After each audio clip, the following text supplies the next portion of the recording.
വിലാപങ്ങളുടെ പുസ്തകം 4-ാം അധ്യായം 17-ാമത്തെ വചനം. വ്യർത്ഥ സഹായത്തിനായി നോക്കി ഞങ്ങളുടെ കണ്ണ് ഇപ്പോഴും മങ്ങുന്നു. രക്ഷിക്കുവാൻ കഴിയാത്ത ജാതികൾക്കായി ഞങ്ങൾ ഞങ്ങളുടെ കാവൽ മാളികയിൽ കാത്തിരിക്കുന്നു. അതിലെ ആദ്യത്തെ പദം എന്നെ വളരെ സ്പർശിച്ചു. വ്യർത്ഥ സഹായത്തിനായി നോക്കി ഞങ്ങളുടെ കണ്ണ് ഇപ്പോഴും മങ്ങുന്നു. മനുഷ്യരുടെ സഹായം എപ്പോഴും വ്യർത്ഥമാണ്. മനുഷ്യർക്ക് നമ്മളെ സഹായിക്കാനായിട്ട് കഴിയുമായിരിക്കാം. അതിനൊരു പരിധിയുണ്ട്, പരിമിതികളുണ്ട്, അതിലുണ്ട്.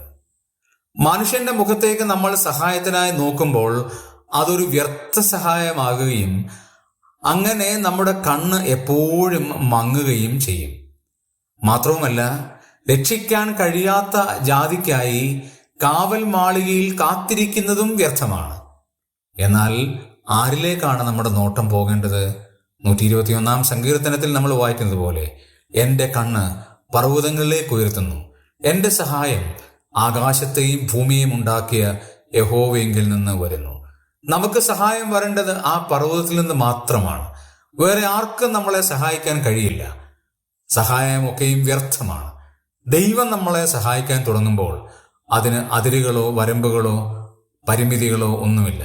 ആകയാൽ ദൈവത്തിൻ്റെ സഹായത്തിനായി നമുക്ക് ദൈവമുഖത്തേക്ക് നോക്കാം.